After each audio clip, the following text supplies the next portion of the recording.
Nos place darles la bienvenida a una nueva edición de Diálogo al Punto, un programa que les trae información útil y también inspiración para la vida.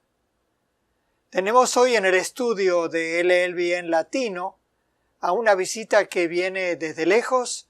Se trata del pastor y doctor Ron Cluzet, director ministerial de la División de Asia-Pacífico Norte, que tiene su sede en Corea del Sur. Qué gusto darte la bienvenida. Gracias, igualmente. Estamos contentos de estar aquí. Y vamos a hablar de uno de los temas más importantes que podemos escoger para el cristiano. Vamos a hablar de la oración, de este diálogo que mantenemos con Dios, el Dios triuno, el Dios creador y sustentador del universo, el Rey del universo. De modo que vamos a hablar de este tema tan importante. Tú lo has venido estudiando desde hace tiempo, has publicado ensayos. ¿Cómo surgió tu interés en esta dimensión esencial de la vida cristiana? Cuando fui pastor hace muchos años en California, llegué a un momento en mi vida cristiana que me di cuenta que no sabía orar. Realmente, entonces lo mejor para aprender algo es enseñarlo. Entonces eso me forzó realmente a estudiar qué es lo que dice la Biblia y el espíritu de profecía acerca de la oración. Y estudié por varios meses y comencé a dar una serie de 7 sermones acerca de la oración. Y el Señor bendijo de tal manera que en la 7ª reunión hubo una reacción espontánea de la gente de querer orar, realmente conectarse con Dios. Y la comenzamos eso el sábado, esa misma tarde. ¡Qué lindo! Ahora, ¿cómo definirías para nuestra audiencia tu comprensión de la oración? ¿Qué es la oración? La oración es realmente una conversación con el Altísimo acerca de lo que a uno le preocupa y lo que uno le goza y de lo que uno anhela. Es una conversación con un amigo, pero un amigo sumamente poderoso. Claro. Es una conversación donde uno deja todo su corazón. Es la conversación más íntima que podríamos tener con algún ser, humano o no. Bien. Ahora, ¿por qué es tan importante orar? ¿Qué tiene que ver la oración con este conflicto en que el mundo está involucrado entre el bien y el mal, entre Cristo y Satanás? Muy buena pregunta. Eso es algo que muchos cristianos no entienden. Realmente estamos en un gran conflicto entre el bien y el mal. Y el bien está completamente dispuesto a favorecernos, porque esa es la predisposición de aquel que ama. Y el mal, los demonios, los espíritus de Satanás, están del otro lado tratando en todo momento de destruir, de molestar, de distraer, y lo logran muchas veces. La oración tiene que ver con comprender que esa guerra espiritual existe y que muchos no se dan cuenta. Por ejemplo, uno ora por sus hijos que a veces no están caminando con el Señor, o ora por amigos que no comprenden esa, y entonces uno tiene que orar como si fuera ellos, como orar ellos. Por ellos, para pedir por ellos lo que ellos no pueden pedir por sí mismos. Qué interesante. Ahora, incluso tú trajiste este pasaje bíblico que me gustaría que leyeras, porque se relaciona con esto que estábamos hablando. 2 Corintios 10, 4 y 5, las armas con que luchamos no son del mundo, dice Pablo, sino que tienen el poder divino para derribar fortalezas. Y el contexto es las fortalezas que ha establecido Satanás, sus dominios, digamos. Destruimos argumentos. Esa palabra argumentos tiene que ver con la imaginación. lo que uno se imagina y argumenta. Me acuerdo que Roger Morneau, que fue un adventista que había sido un satanista muchos años antes y que tuvo un ministerio de oración muy grande, muy abarcante y muy poderoso, dijo una vez que cuando él estaba del otro lado, dice, uno de los sacerdotes satanistas dijo que los demonios presentan imágenes en nuestras mentes que nos engañan y que distraen y que tienen esa capacidad y lo hacen tan bien que nosotros no nos damos cuenta y creemos que es nuestro pensamiento que nos hace pensar de esa manera, pero no es eso, sino es la influencia directa de los espíritus malos. Y entonces Pablo dice, destruimos esos espíritus, esas imaginaciones, esos argumentos y toda altivez que se levanta contra el conocimiento de Dios y llevamos cautivo todo pensamiento para que se someta a Cristo. O sea, las armas que tenemos son armas espirituales. Lo interesante es que es una batalla de tipo espiritual y mental, digamos. Exacto. Nuestra mente es el campo de batalla. Y el enemigo trata de desviarnos y Dios, a través de su espíritu, nos busca vencer. Es exactamente, y mucho tiene que ver en la mente. Justamente yo suelo decir que hay dos problemas con la oración.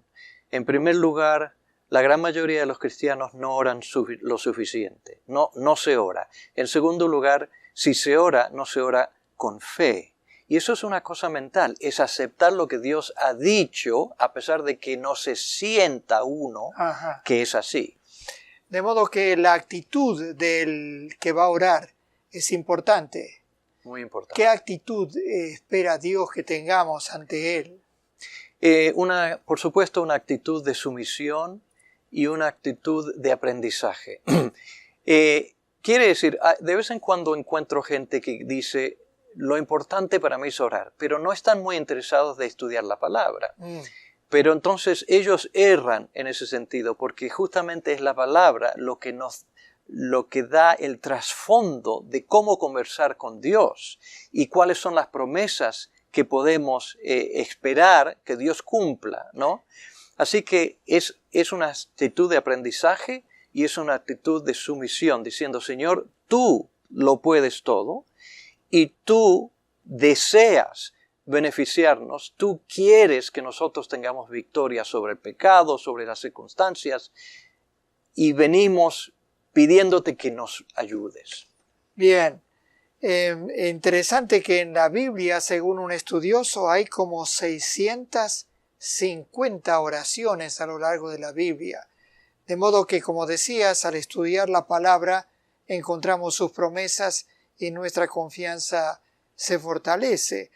¿Qué podemos aplicar de los ejemplos que aparecen en la Biblia en cuanto a la oración para nuestra vida?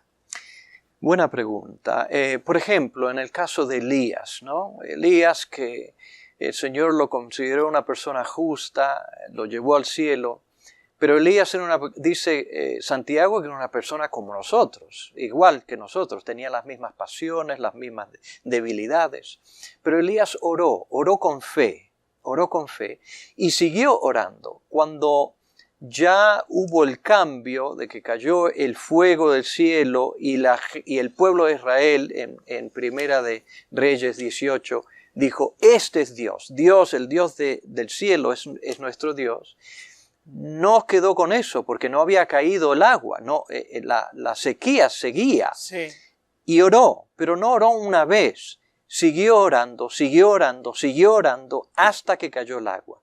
No es que no creía que Dios iba a cumplir su promesa, sino que él iba a orar hasta que Dios cumpla la promesa. Y eso es algo muy importante que incluso el Señor Jesucristo nos ha enseñado. Tenemos que ser persistentes en lo que Dios ha dicho y tenemos que tener confianza que Él lo va a lograr. Una pregunta que surge con frecuencia es si Dios conoce bien nuestra situación y nuestras necesidades, ¿por qué nos anima a que se las digamos? Sí, muy bien. Es cierto, Él no necesita que le pidamos nada, Él ya lo sabe. Nosotros necesitamos saber lo que queremos pedir. Por eso es que la oración, cuanto más avanzamos y más maduramos en nuestra práctica de oración, más específicos vamos a ser en cuanto a qué orar, cuándo, en qué momento, por qué, y a presentar, digamos, nuestras razones legales delante de Dios. Tú has prometido. Exacto. Tú has prometido, porque a veces las respuestas no vienen porque el diablo dice, él no sabe de lo que está hablando. Tú no puedes obrar en su favor porque no sabe de lo... Pero si nosotros decimos, no, Señor, tú dices esto y de acuerdo con esto, tú nos vas a ser beneficiados. Entonces sí, es un aspecto legal que tiene que ver con el gran conflicto. Así que tenemos que conocernos a nosotros mismos en el proceso de la oración. Por eso cuando yo oro en forma privada, mis oraciones con Dios, siempre las hago en voz alta, porque quiero escuchar, quiero enfocarme claramente, me ayuda a no distraerme con otras cosas, ¿no? Es por nuestro beneficio que nosotros oramos. Bien, como ven, el tema es fascinante, este diálogo que mantenemos con el Rey del Universo. Así que vamos a ampliarlo en unos momentos cuando regresemos. No se vayan. Si usted desea vigorizar su mente y su vida cristiana, lo invitamos a visitar el portal de la editorial Adventus. Allí encontrará un rico menú de libros de autores adventistas sobre diversos temas. Los puede adquirir desde cualquier parte del mundo con una tarjeta de crédito. Visite hoy nuestro catálogo electrónico adventus21.com. La conversación más importante que podemos tener es esa conversación que mantenemos con Dios. El Señor está ansioso de escuchar nuestras palabras, nuestro agradecimiento, nuestras peticiones. Estamos hablando con el doctor Ron Cluzet acerca de la oración, que es un tema que lo ha apasionado a lo largo de su carrera. Háblanos un poquito de cómo la Biblia habla de la oración individual y la oración en grupo, la oración privada, la oración en público. Háblanos de eso. El Señor Jesucristo nos dijo que la oración en secreto es la oración más fundamental. Eso no tiene equivalencia, pero hay muchos ejemplos en la Biblia de el orar juntos, con grupos. Y eso es algo que yo creo que en nuestra iglesia deberíamos hacer más. Y las iglesias que las practican o los grupos que lo hacen reciben bendiciones que al no experimentar eso no podemos ver ese tipo de bendiciones.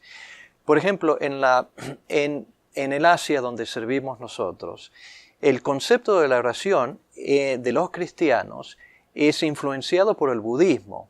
El budismo habla de la oración privada, personal, exclusivamente, nunca en grupo, nunca con otros. Entonces, en la división, yo comencé a hablar con los obreros de la división y que experimentemos con la oración estratégica. Tuvimos una semana de oración, como se ve en la imagen, y que hablamos del Espíritu Santo. Yo había hecho algunos libros acerca del Espíritu Santo y de la oración. Y concluimos que queríamos reunirnos, así que decidimos reunirnos todos los días al mediodía para orar en forma estratégica como grupo y clamar delante de Dios nuestras necesidades. Ahora, cuando hablas de oración estratégica, ¿a qué te refieres? Me refiero a pedir por cosas que son más grandes de lo que nosotros podamos hacer o imaginarnos o corregir en algún momento. hablamos de clamar promesas de Dios para que ciertas cosas se puedan cumplir, basado en los grandes desafíos que tenemos en esa división. Así que esta es una fotografía que habla típicamente de cómo ora la gente en forma personal, incluso cuando están en el grupo. Pero ahora, como se ve en la segunda fotografía, estamos orando juntos. Y al orar juntos, nos animamos los unos a los otros. Uno puede estar un poco desanimado, desconectado con Dios, para escuchar la oración de los demás, ya es beneficiado. Tú incluso has seguido este plan de utilizar la oración con ciertos objetivos específicos, en vista de los desafíos que tiene el mensaje del Evangelio de Jesús en ese enorme territorio. Exacto. Por ejemplo, la apertura de Corea del Norte al Evangelio. Eso requiere mucho más de lo que la Iglesia pudiera ofrecer. Eso requiere un movimiento geopolítico impresionante, cambios completamente distintos, cambios de corazón, cambios de personal. De estructuras políticas. Exactamente. Estamos convencidos en el Corea del Sur que está lleno, hay millones de personas en el norte que están desesperados por conocer a Dios, pero no lo saben todavía, porque no tienen ningún acceso a la cristiandad, de ninguna manera. Y entonces estamos pidiendo al Señor que reacomode las reglas geopolíticas de tal manera que podamos entrar a Corea del Norte y traer este gran mensaje que Dios nos ha dado. ¿Tienes otros objetivos también? Sí, en China hay muchas restricciones gubernamentales con respecto a nuestra iglesia, a las iglesias en generales. Este año, en febrero, han incrementado y se ha hecho cada vez más difícil. Por ejemplo, la policía pone cámaras en todas las iglesias principales afuera para ver quién entra a la iglesia. Pero ahora están poniendo cámaras dentro de la iglesia, así que pueden escuchar todo y en minutos pueden cancelar o cerrar la iglesia. Así que tenemos dificultades grandes, ¿no? Y hay otros de los objetivos que se pueden ver ahí, que son grandes y que realmente necesitamos de la intervención de Dios al respecto. Alguien escribió: la oración no cambia a Dios, pero cambia a quien ora. Exacto. ¿Qué te parece esa declaración? Me parece que es algo exactamente verdadero. Nos cambia a nosotros. A mí me ha cambiado.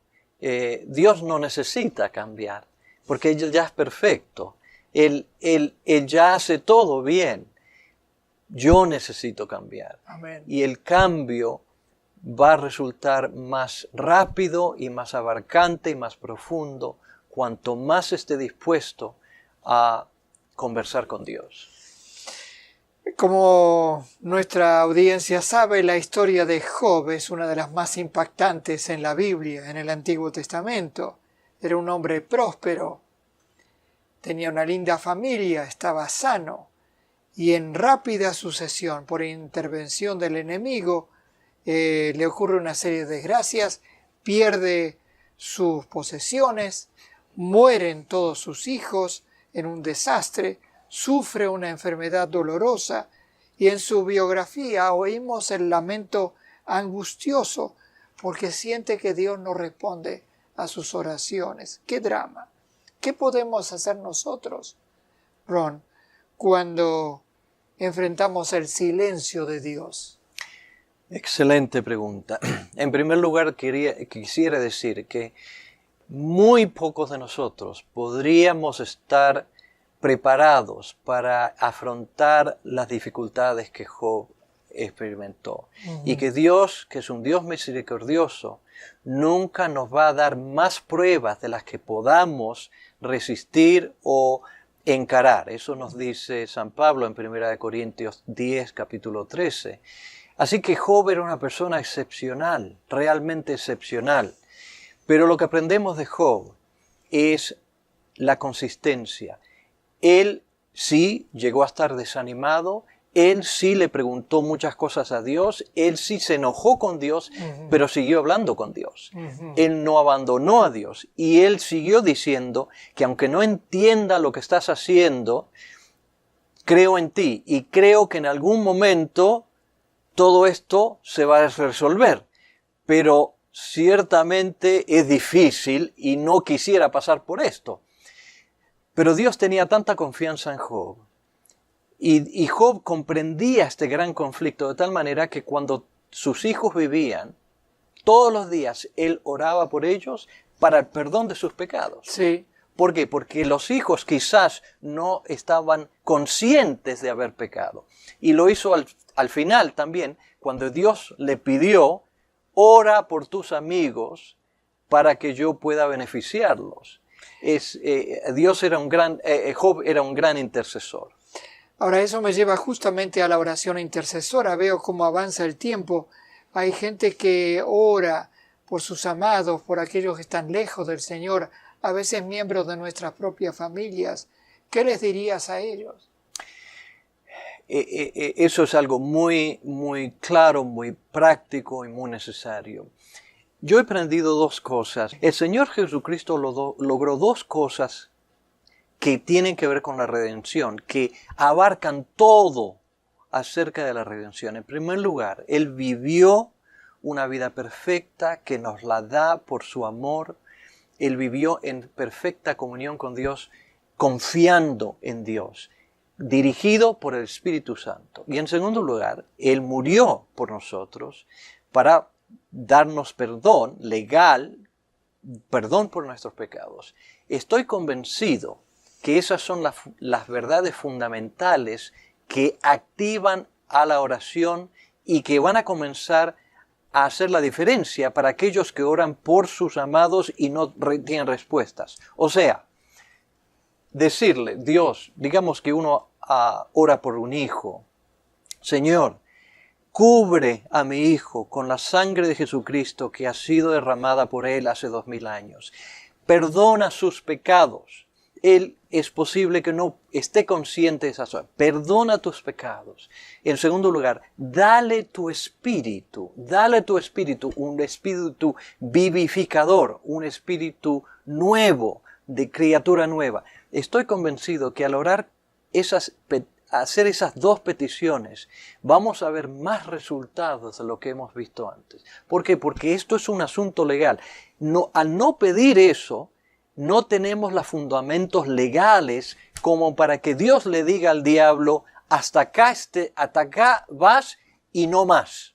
Yo ahora tengo la petición, el deseo del amado de esta persona que obre a favor de esa persona. Estoy autorizado para intervenir. Bien, tantas cosas podríamos decir. A veces me parece que oramos y no nos detenemos para escuchar la respuesta de Dios, que es como hacer una llamada de larga distancia y colgar después de hablar. Es cierto que debemos escuchar. ¿Cómo hacemos para escuchar la voz de Dios?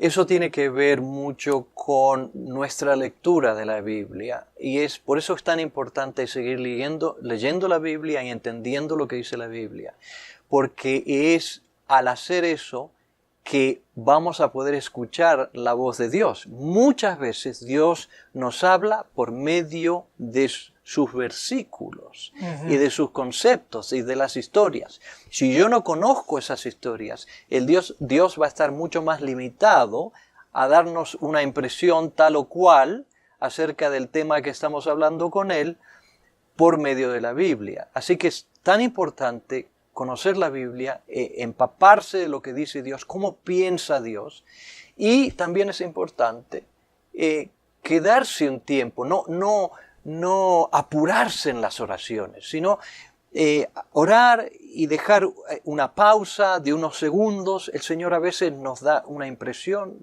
de alguna manera.